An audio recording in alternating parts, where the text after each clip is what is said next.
The living world, right. ये basic chapter है जो हमको जानकारी देता है about different type of living organisms और हम उन्हें कैसे नाम देते हैं या उन्हें कैसे हम क्लासीफाई करते हैं, राइट। और इसी पूरे सीक्वेंस में पर्टिकुलरली लास्ट क्लास में हमारा जो डिस्कशन हुआ था वो किस बारे में था, अगर आप याद करो तो वो था 3 डोमेन सिस्टम के बारे में, राइट।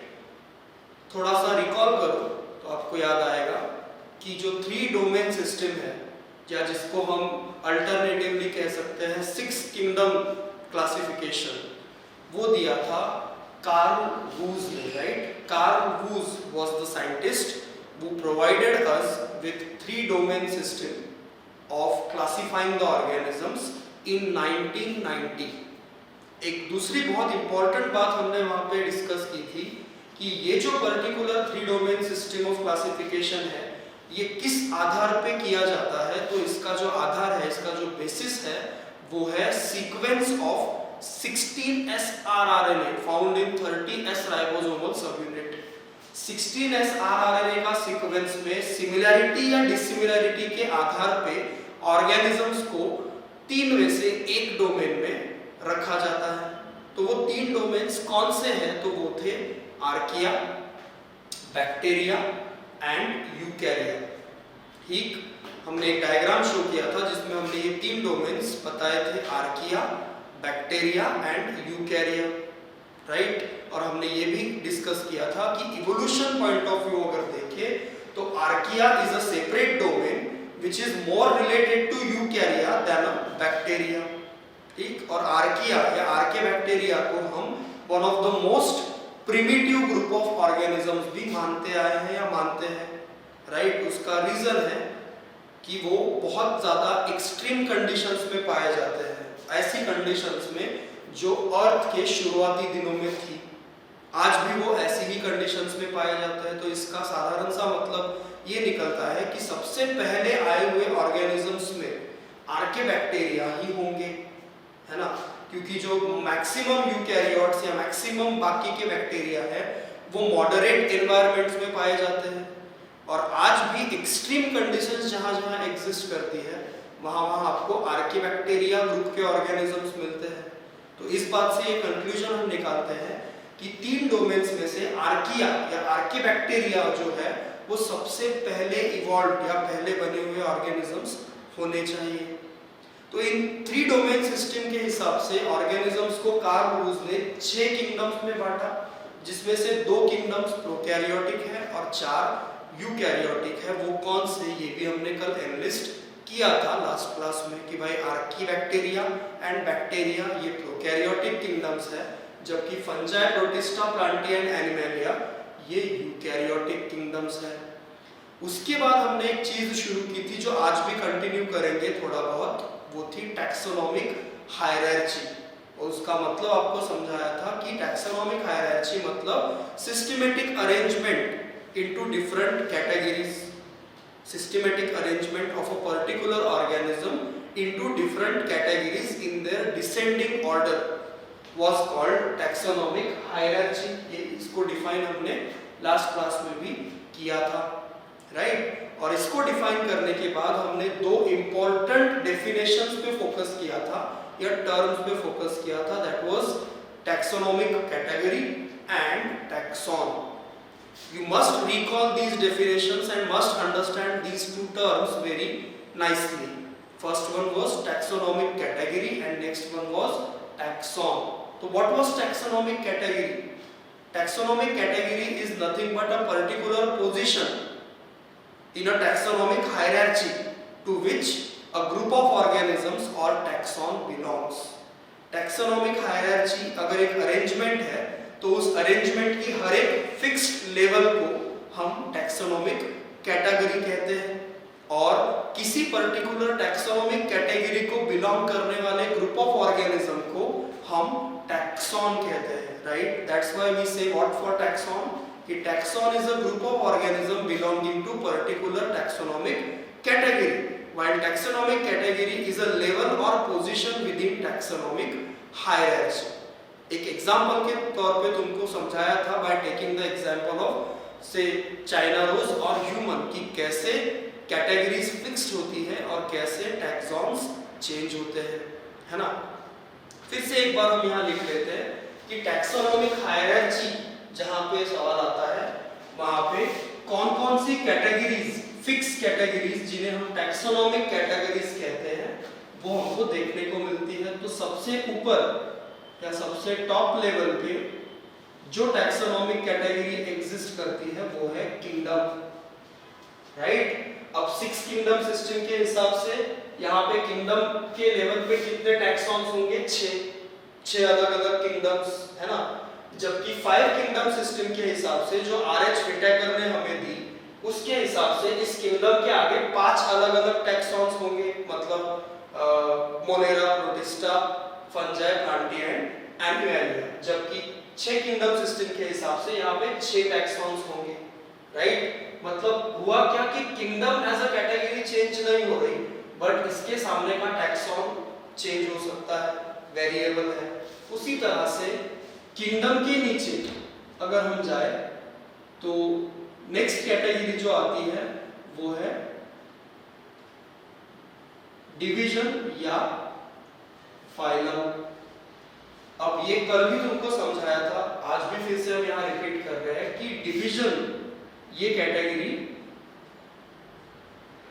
प्लांट्स के लिए यूज की जाती है और अदर ऑर्गेनिजम्स के लिए, जबकि फाइलम ये कैटेगरी पर्टिकुलरली एनिमल्स के लिए यूज की जाती है। लेवल सेम है किंगडम के नीचे, एक साथ दोनों यूज नहीं होंगी, आइदर डिवीजन और phylum. Particularly division is for other group of organisms including plants and phylum is specifically for animals.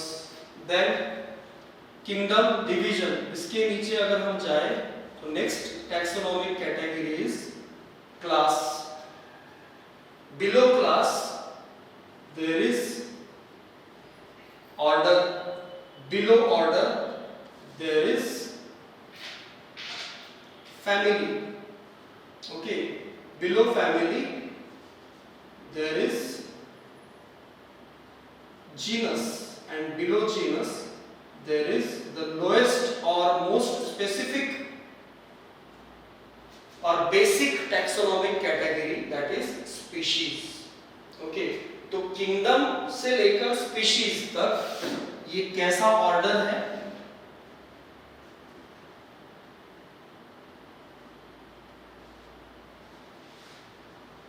Descending order. Okay, it is a descending order of taxonomic categories, okay, into which we divide some kind of organism, and this arrangement of taxonomic categories in descending order is called as taxonomic hierarchy. Now the question arises कि ये जो order है ये descending क्यों है ना?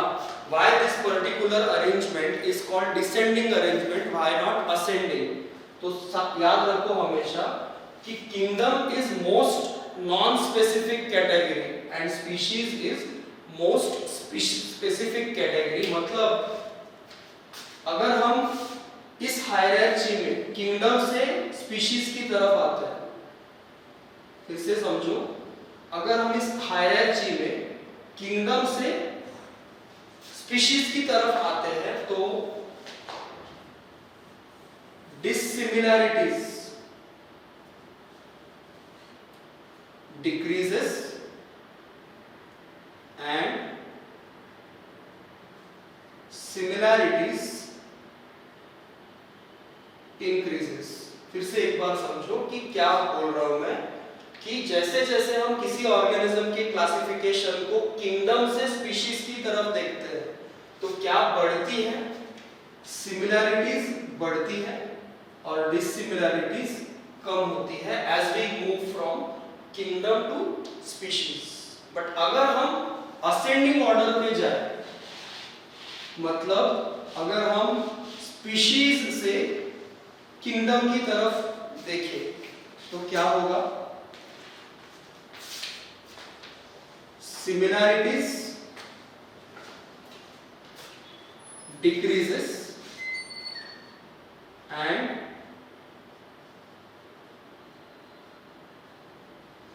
dissimilarities increases। समझ में आई ना बात?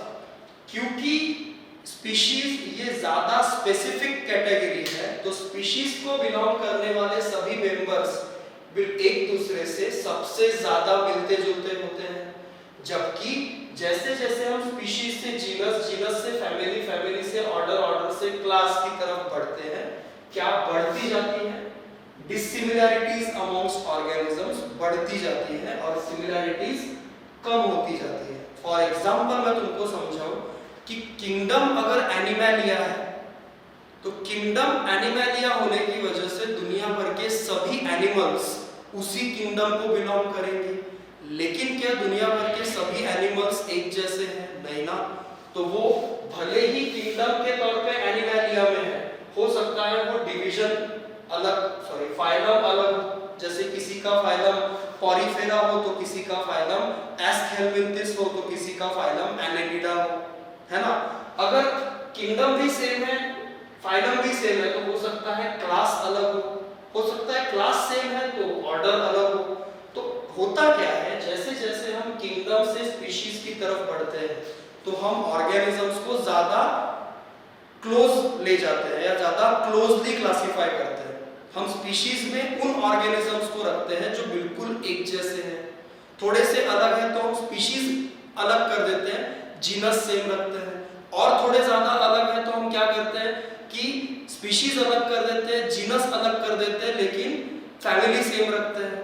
तो इसीलिए मैं ये कॉमन बात जो बोल रहा हूँ या कॉमन बात जो समझाना चाहता हूँ वो ये है कि जैसे जैसे तुम किसी भी ऑर्गेनिज्म के क्लासिफिकेशन को देखो, किसी भी, और उसको अगर तुम किंगडम से स्पीशीज की तरफ पढ़ो तो वो तुमको ये दिखेगा कि उन ऑर्गेनिजम्स के अमॉन्ग्स्ट डिसिमिलैरिटीज कम हो रही है और सिमिलैरिटीज बढ़ रही है। मतलब नॉन स्पेसिफिसिटी कम हो रही है और स्पेसिफिसिटी बढ़ रही है। जबकि अगर तुम उसी को उल्टा देखो, मतलब स्पीशीज से लेकर किंगडम की तरफ देखो, तो हमको धीरे धीरे नजर आएगा कि ऑर्गेनिजम्स के अमॉन्ग्स्ट डिसिमिलैरिटीज बढ़ रही है और सिमिलैरिटीज घट रही है। That's why it is descending order, making the groups specific from kingdom to species. Okay, this is the meaning of definition, exact meaning of definition of taxonomic hierarchy, which says that it is an arrangement of taxonomic categories in descending order according to particular scheme of classification, जैसे कि 5 kingdom system या 6 kingdom system। और ये rule याद रखना जो अभी मैं मिटा रहा हूँ कि भाई जब जब हम किंगडम से स्पीशीज की तरफ मूव करेंगे, डिसिमिलैरिटीज घटेंगी और सिमिलैरिटीज बढ़ेंगी, और जैसे हम स्पीशीज से किंगडम की तरफ मूव करेंगे, सिमिलैरिटीज घटेंगी और डिसिमिलैरिटीज बढ़ेंगी। एक एग्जांपल के तौर पे जो तुम्हारे बुक में भी मेंशन है, हम यहां लेते हैं चाइना रोज का पूरा क्लासिफिकेशन। एग्जांपल के तौर जासवंत का जो फूल होता है, चाइना रोज जिसको हम कहते हैं, उसका पूरा क्लासिफिकेशन किंगडम से लेकर, अब फाइलम इसके लिए नहीं रहेगा क्योंकि ये क्या नहीं है, एनिमल नहीं है, इतना तो हमको समझना चाहिए। तो भाई चाइना रोज का अगर पूरा क्लासिफिकेशन देखे जासवंत का, ठीक, मतलब किंगडम से लेकर स्पीशीज तक, है ना। तो चाइना रोज है मतलब प्लांट है, तो किंगडम हो जाएगा नो डाउट प्लांटी। अब देखो प्लांटी ये एक टैक्सॉन है जो किंगडम इस कैटेगरी को बिलोंग करता है। मैं यहाँ चाइना रोज को हटा के अगर से किंग कोबरा कर दूं या ह्यूमंस कर दूं, तो किंग कोबरा और ह्यूमन एनिमल्स है, तो प्लांटी की जगह आ जाएगा दूसरा टैक्सॉन, मतलब एनिमैलिया, है ना। अगर मैं यहाँ पे कोई फंगस कर दूं जैसे पेनिसिलियम स्पीशीज, तो यहाँ पे किंगडम आ जाएगा फंजाई, बराबर ना। तो ये जो टैक्सॉन है ये ऑर्गेनिज्म के हिसाब से चेंज होता है, लेकिन ये चेंज होता है क्या? नहीं होता, किंगडम रिमेन्स कांस्टेंट, है ना। तो ये कैटेगरी है और ये टैक्सॉन है। मतलब समझा? अभी अगर पहले नहीं समझा होगा तो अभी तो डेफिनेटली समझना चाहिए कि भाई this is taxonomic category which is fixed, this is taxonomic taxon which is variable, हम क्लासिफाई कर रहे हैं चाइना रोज को, तो टैक्सॉन है प्लांटी इस लेवल का, है ना। Taxon is a group of organism belonging to particular taxonomic category और level in a taxonomic hierarchy. So plantae is a taxon belonging to kingdom category, but plantae can change to animalia, fungi, depending upon what organism we are classifying. But kingdom as a category do not change ever, right? तो China rose के लिए क्योंकि वो plant है, it belongs to kingdom plantae division, क्योंकि वो डायकोटिलीडॉन flowering plant है, ठीक है ना। China rose is a flower producing plant, मतलब वो है एंजियोस्पर्म, तो डिवीजन आ जाता है इसका एंजियोस्पर्मी. अब देखो फिर से वही बात, एंजियोस्पर्म्स की जगह प्लांट्स के और भी प्रकार हैं, जैसे जिम्नोस्पर्म, जैसे टेरिडोफाइट, जैसे ब्रायोफाइट, जैसे अल्गी.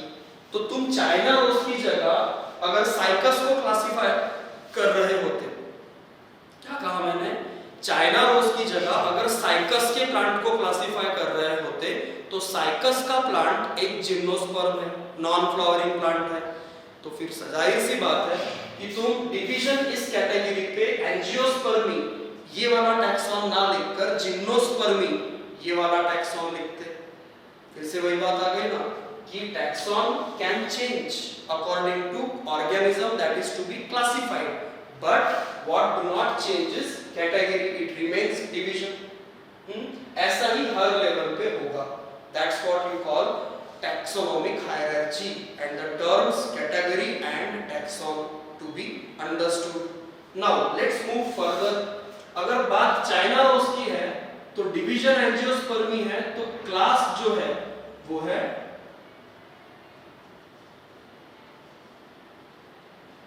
डाइकोटिलीडोनी. ओके, क्योंकि इसकी सीड्स में 2 कोटिलीडॉन्स होते हैं, तो इसको बेसिस बनाया गया है या इस फैक्ट को बेसिस बनाया गया है क्लासेस बनाने के लिए.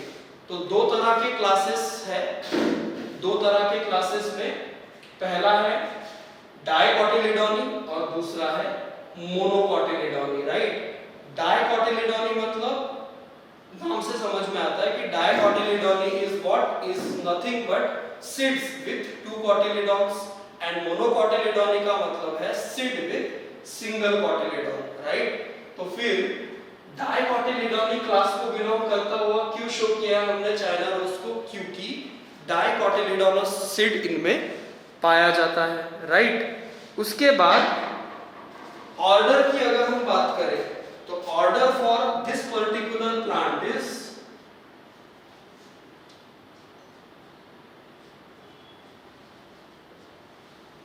मालवेल्स. ओके, अब नाम थोड़े से अजीब लग सकते हैं, but they are all taxons which are given name on some basis. जैसे यहाँ पे डाइकोटिलीडोनी का बेसिस सीड है, इधर एंजियोस्पर्मी है फ्लावरिंग प्लांट, तो ऐसे मैलवल्स है on the basis of some characteristic. Family जो है वो है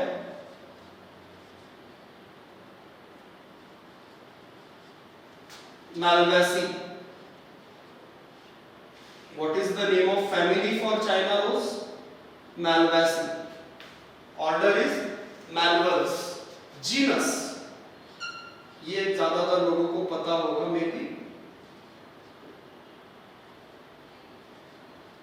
Hibiscus. Genus is Hibiscus and species is Rosa sinensis. ठीक है ना.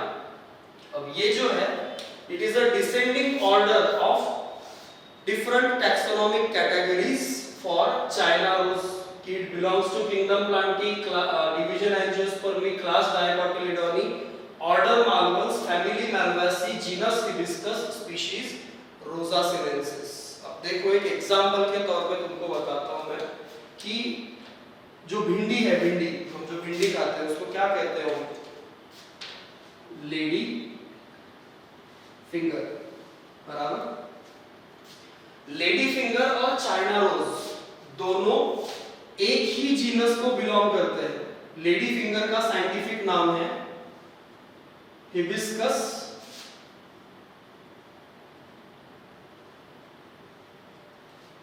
स्क्यूलेंटस, ठीक है ना। What is the scientific name for lady finger? Hibiscus esculentus. And what is the scientific name for China rose? Hibiscus rosa sinensis. तो हुआ क्या देखो, लेडी फिंगर का क्लासिफिकेशन अगर हम करेंगे तो चेंज सिर्फ इधर आएगा, स्पीशीज की लेवल पे। रोजा साइनेंसिस की जगह स्क्यूलेंटस। मतलब अगर तुम लेडी फिंगर और चाइना रोज में देखो तो बहुत ज्यादा सिमिलैरिटी है उनके कैरेक्टरिस्टिक्स में, फ्लावरिंग कैरेक्टरिस्टिक्स, सीड के कैरेक्टरिस्टिक्स और बाकी सभी चीजें, है ना। तो what you see is they are different at the level of species. वो किस लेवल पे डिफरेंट है? स्पीशीज की लेवल पे, क्योंकि थोड़ी बहुत डिसिमिलैरिटीज है तो हमने क्या किया, उसको सेम जीनस में रखा, हिबिस्कस। लेडी फिंगर को और चाइना रोज को सेम जीनस में रखा, हिबिस्कस। स्पीशीज डिफरेंट कर दी, रोजा सिनेंसिस मतलब चाइना रोज, स्क्यूलेंटस मतलब भिंडी। तो अगर इसका जीनस सेम है तो फैमिली अलग होगी क्या? नहीं, है ना। तो अब लेडी फिंगर का क्लासिफिकेशन कैसा आएगा? प्लांटी, एंजियोस्पर्मी, डाइकोटिलीडोनी, मालवंस, मालवेसी, हिबिस्कस, यहां तक सेम रहेगा। फर्क अलग होगा सिर्फ इस लेवल पे, स्क्यूलेंटस। इसी तरह से अगर कोई और एग्जांपल है जिसका जीनस अलग है, तो जीनस अलग है तो स्पीशीज तो सेम होने से रही, तो जीनस अलग होगा, स्पीशीज अलग होगी, फैमिली सेम होगी। मालवेसी, तो फैमिली सेम है तो ऊपर का अलग होने का सवाल ही नहीं, है ना। तो इसीलिए मैंने थोड़ी देर पहले कहा था कि as you move from species to kingdom, what you see is dissimilarities increases, similarities decreases, and as you move from kingdom to species, similarities increases, dissimilarities decreases, right? This is what the taxonomic arrangement, या जिसे हम कहते हैं taxonomic hierarchy, okay? अब इसमें से कुछ categories को हमें डिस्क्राइब करना पड़ेगा, जैसे कि स्पीशीज या जैसे कि जीनस, थोड़ा थोड़ा इलैबोरेटेड मैनर में, one by one. But before that you must have a proper look at this classification. And what I am saying is, as far as question is concerned, two classifications or two taxonomic hierarchies that are given to you in your book are very important. I think one of them is this one, China rose, and the other one that is given is for animal called king cobra, that is Naja. Genus is also Naja and species name is also Naja. That's why it's biologically called Naja. That is what? Nothing but king cobra, the snake, right? तो जो classifications आपको syllabus में detail form में दिए हुए हैं या जो आपके सिलेबस का हिस्सा है, उन्हें तो आपको याद रखना ही रखना है, पूरा किंगडम से लेकर स्पीशीज तक कि उनका किंगडम क्या है, डिवीजन या फाइलम क्या है, क्लास क्या है, ऑर्डर क्या, फैमिली क्या, जीनस क्या, स्पीशीज क्या। Means this complete taxonomic hierarchy you need to remember for at least those which are a part of your syllabus, right? And in general, otherwise speaking, taxonomic hierarchy is a thing that we were discussing till now. It is an arrangement in descending order of a different taxonomic categories, okay, that divides the organism into different groups on the basis of their similarities and dissimilarities, where if you see from kingdom to species, what you see is similarities increase and dissimilarities decrease and vice versa. So have a look at particular classification given on the board. We will move on to next topic after this. So as we have just seen the different taxonomic categories in a taxonomic hierarchy, we need to explain, as I said, हमको उनमें से कुछ या सभी को थोड़ा बहुत elaborated manner में समझना होगा या पढ़ना होगा। तो सबसे पहले हम स्टार्ट करेंगे स्पीशीज से, ठीक है ना। आपने अभी देखा कि टैक्सोनॉमिक हायरार्ची में सबसे नीचे के पायदान पे कोई अगर कैटेगरी है तो वो है स्पीशीज। इसीलिए जब हम स्पीशीज को या स्पीशीज के लिए इलैबोरेट करेंगे तो हम सबसे पहले कहते हैं कि it is a basic and most specific unit of classification. जब भी हम किसी ऑर्गेनिज्म को क्लासिफाई करेंगे तो सबसे उसका बेसिक लेवल पे जो यूनिट होगा वो है स्पीशीज। इसीलिए क्योंकि वो सबसे बेसिक लेवल पे है या सबसे छोटा यूनिट है, वो सबसे ज्यादा स्पेसिफिक है। इसका मतलब है कि ऑल ऑर्गेनिजम्स और individuals belonging to same species, all organisms or individuals belonging to same species show most similarity amongst their characteristics. ठीक है ना, कोई ऑर्गेनिजम्स का ग्रुप या कोई इंडिविजुअल्स का ग्रुप जो एक स्पीशीज को बिलोंग करता है वो सबसे ज्यादा सिमिलैरिटीज अपने बीच शो करते हैं, इसीलिए वो एक स्पीशीज का हिस्सा है। अब प्रॉपर डेफिनेशन के हिसाब से अगर जाए तो according to modern concept of species, okay, according to modern concept of species जो दिया था हमें Ernst Mayr ने, the name of scientist who provided us with the modern concept of species is Ernst Mayr. According to him, species is a group of individuals. Okay, species is any group of individuals. Those can interbreed under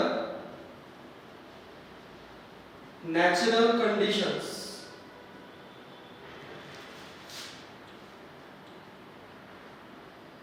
to produce fertile offsprings। ठीक है ना, natural conditions के अंदर जो individuals का group एक दूसरे के बीच मेटिंग करके रिप्रोडक्शन करके, या हम यहाँ पे यूज कर रहे हैं इंटरब्रीडिंग करके एक नई पॉपुलेशन, अपने जैसी ही एक नई पॉपुलेशन जो खुद भी कैसी हो, फर्टाइल हो, प्रोड्यूस कर सकते हैं, ऐसे किसी भी ग्रुप ऑफ इंडिविजुअल या ऐसे किसी भी पॉपुलेशन को हम क्या कहते हैं, एक स्पीशीज। जैसे हिबिस्कस, अभी जो हमने एग्जांपल लिया था उसी को आगे बढ़ाते हैं। हिबिस्कस रोजा साइनेंसिस, मतलब चाइना रोज, और हिबिस्कस इस्क्यूलेंटस मतलब लेडी फिंगर। बराबर, तो लेडी फिंगर एक सेपरेट स्पीशीज है, चाइना रोज एक सेपरेट स्पीशीज है। ऐसा क्यों? क्योंकि लेडी फिंगर के फ्लावर्स चाइना रोज के फ्लावर्स को पॉलिनेट नहीं कर सकते या उनके बीच मीटिंग नहीं हो सकती, और उल्टा भी नहीं हो सकता। मतलब चाइना रोज के पोलन ग्रेन्स लेडी फिंगर के फ्लावर्स पे जाके पॉलिनेशन सक्सेसफुली नहीं कर सकते, लेकिन चाइना रोज के प्लांट्स अपने बीच रिप्रोडक्शन कर सकते हैं और लेडी फिंगर के भी कर सकते हैं। तो क्योंकि they can reproduce amongst themselves, they can interbreed under natural conditions, और वो कुछ ऐसी नई जनरेशन बनाएंगे जो खुद भी ऐसा करेगी फ्यूचर में जाके। मतलब कैसी होगी, फर्टाइल होगी। मतलब China rose plants will produce new China rose plants, will again produce new China rose plants, and same will happen with lady finger. तो ऐसे ग्रुप ऑफ पॉपुलेशन को जो इंटरब्रीड करके एक ऐसी ऑफस्प्रिंग्स की पॉपुलेशन प्रोड्यूस कर सकते हैं जो खुद भी फर्टाइल हो, ऐसे ग्रुप ऑफ इंडिविजुअल्स को हम एक स्पीशीज कहते हैं अकॉर्डिंग टू मॉडर्न कॉन्सेप्ट जो हमें दिया था अर्नस्ट मेयर ने। और जहां तक स्पीशीज का सवाल है, क्लासिफिकेशन में इसका इंपॉर्टेंस ये है कि it is a basic unit of classification which is most specific क्यों? क्योंकि एक स्पीशीज को बिलोंग करने वाले सभी ऑर्गेनिजम्स, मतलब all organisms belonging to same species show most similarity amongst their characteristics. Okay, so these all are the things that are related to species as a category, है ना। और species classification में अगर देखा जाए तो सबसे नीचे की लेवल पे है, राइट। तो अब सिर्फ इस पॉइंट को हम यहाँ छोड़ देते हैं और अगली कैटेगरी की तरफ बढ़ते हैं। और आप सब जानते हैं कि स्पीशीज के बाद अगर आप क्लासिफिकेशन हायरार्ची में देखो तो स्पीशीज के बाद जो दिखने वाली कैटेगरी है वो है जीनस। ओके, अब जीनस क्या है? तो group of closely related species. Group of closely related individuals is species और group of closely related species is genus. जैसे अभी आपको एग्जांपल के तौर पे एक चीज पता ही थी, उसी को कंटिन्यू करते हैं ताकि कंफ्यूजन ना रहे कि हिबिस्कस अगर एक जीनस है, ठीक, तो इस जीनस को रोजा साइनेंसिस ये वाली भी स्पीशीज बिलोंग करती है और स्क्यूलेंटस ये वाली भी स्पीशीज बिलोंग करती है। तो ये दोनों ही स्पीशीज एक ही जीनस का हिस्सा है ना। तो यहाँ पे देखो group of closely related species, मतलब ये दोनों कैसी स्पीशीज है? क्लोजली रिलेटेड है।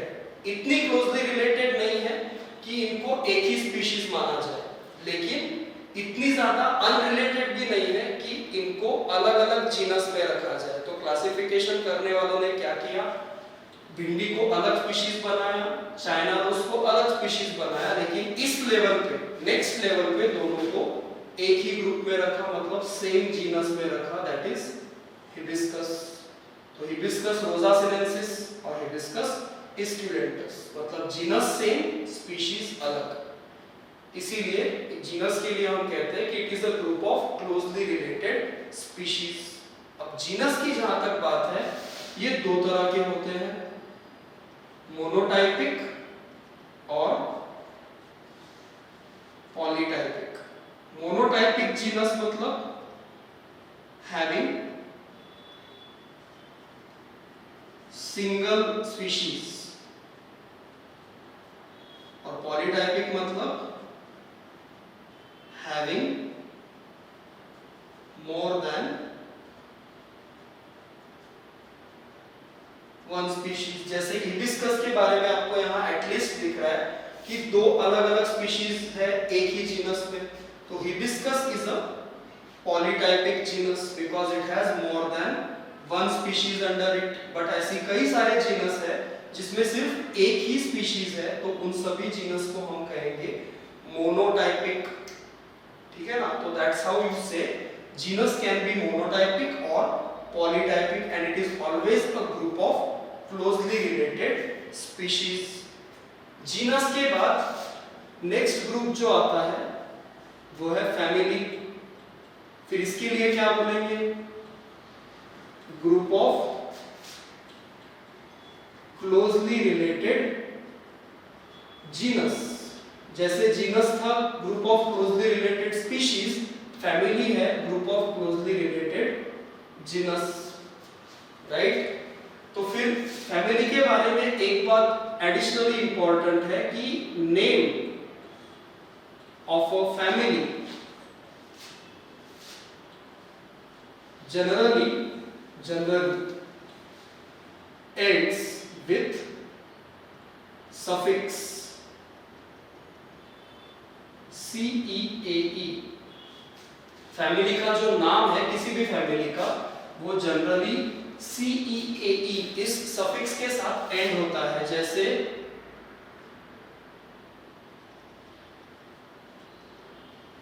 मालवासी,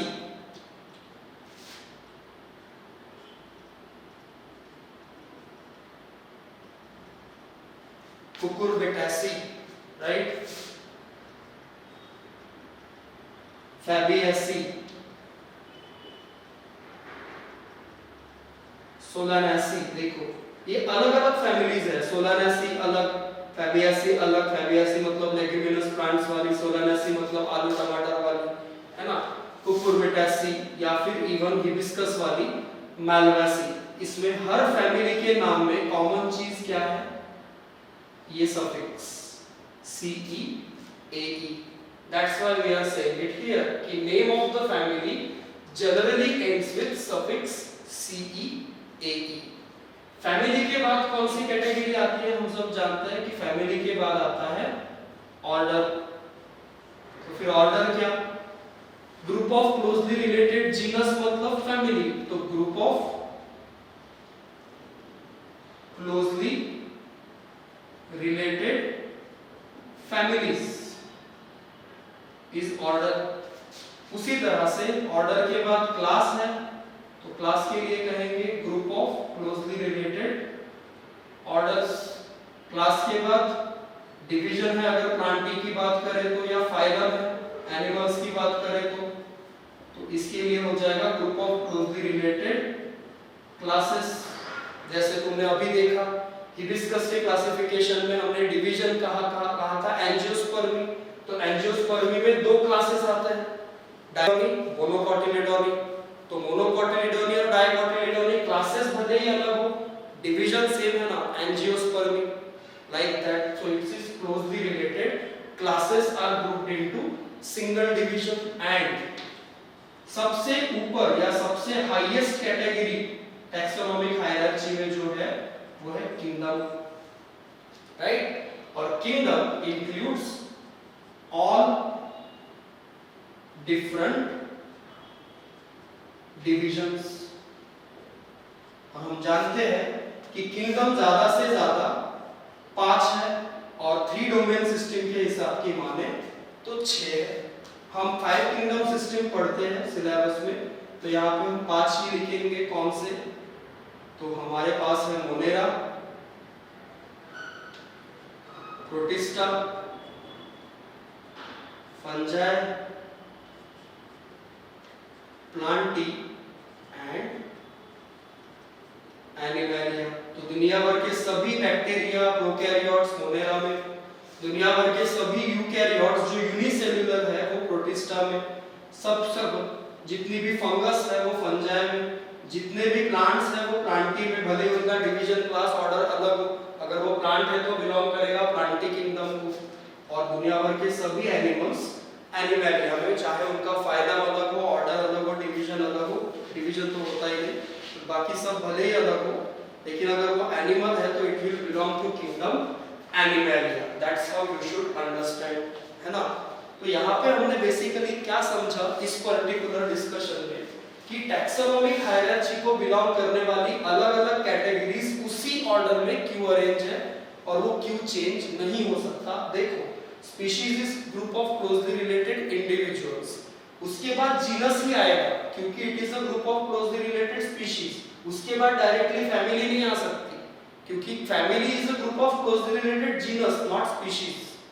that's why order should be species, genus, family, order, class, division, kingdom, ascending. और डिसेंडिंग जाओगे तो kingdom, division, class, order, family, genus, species. जिसमें से स्पीशीज के नीचे और कोई फिक्स्ड कैटेगरी है जिसको हम कहें सॉलिड कैटेगरी नहीं है। हालांकि हर कैटेगरी की सब कैटेगरी लिखी जा सकती है, जैसे कि सब डिवीजन, सब ऑर्डर, सब क्लास, सब स्पीशीज, लेकिन जो फिक्स्ड 7 कैटेगरीज है वो यही है, किंगडम से स्पीशीज तक, राइट। तो ये जो चीज है ये आपको प्रॉपर्ली समझ में आनी चाहिए। अब टैक्सोनॉमी में टैक्सोनॉमिक हायरार्की पढ़ने के बाद क्लासिफिकेशन में अरेंजमेंट पढ़ने पढ़ने के बाद जो नेक्स्ट चीज हमको पढ़नी है वो है giving names to the particular organism और how to provide a particular scientific name to an organism. That's what we will study under the heading nomenclature in next lecture. Okay, for now, as far as this lecture is concerned, we conclude the lecture here. Okay, before we end, just have a proper look at what is mentioned or explained on the board. Thank you.